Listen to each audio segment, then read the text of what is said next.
வணக்கம். Queen cars Anand. ஒரு Swift desire போட்டிருக்கேன் பாருங்க, டீசல் வண்டி. கஸ்டமர் வெஹிக்கிள் தான், பார்க்கிங் செல்லுக்கு தான் வந்திருக்குது வண்டி. ஐடியா இருக்கீங்க மட்டும் கூப்பிடுங்க. எஃப்சி இன்சூரன்ஸு ஒரு 1.5 மாதம் தான் இருக்குது. 5 டயர் புதுசு. வண்டி எந்த ஒரு ரீப்ளேஸ்மெண்ட்டும் கிடையாது. 160 ஓடி இருக்கும். வண்டி கஸ்டமர் வண்டி தான், பார்க்கிங் செல் தான் வந்திருக்கு.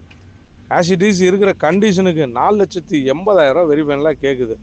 நேரில் வாங்க, அதில் எதாவது பண்ண முடிஞ்சால் பண்ணித்தரேன், இல்லைனா இருக்கிற கண்டிஷனுக்கு கொடுத்துடலாம். வண்டி நல்லாயிருக்கும், ஒரிஜினாலிட்டியாக இருக்குது. டீசல் வண்டி, 2019க்கு 20 ரெஜிஸ்டர், ஒரே ஓனர், சில்வர் கலர்.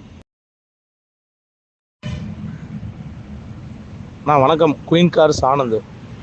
ஒரு ஸ்விஃப்ட் டிசைர் போட்டிருக்கேன் பாருங்க, டீசல் வண்டி. கஸ்டமர் வெஹிக்கிள் தான், பார்க்கிங் செல்லுக்கு தான் வந்திருக்குது வண்டி. ஐடியா இருக்கீங்க மட்டும் கூப்பிடுங்க. எஃப்சி இன்சூரன்ஸு ஒரு 1.5 மாதம் தான் இருக்குது. 5 டயர் புதுசு. வண்டி எந்த ஒரு ரீப்ளேஸ்மெண்ட்டும் கிடையாது. 160 ஓடி இருக்கும். வண்டி கஸ்டமர் வண்டி தான், பார்க்கிங் செல் தான் வந்திருக்கு. ஆஷிடிஸ் இருக்கிற கண்டிஷனுக்கு 4,80,000 வெரி ஃபைனலாக கேட்குது. நேரில் வாங்க, அதில் எதாவது பண்ண முடிஞ்சால் பண்ணித்தரேன், இல்லைனா இருக்கிற கண்டிஷனுக்கு கொடுத்துடலாம். வண்டி நல்லாயிருக்கும், ஒரிஜினாலிட்டியாக இருக்குது. டீசல் வண்டி, 2019க்கு 20 ரெஜிஸ்டர், ஒரே ஓனர், சில்வர் கலர்.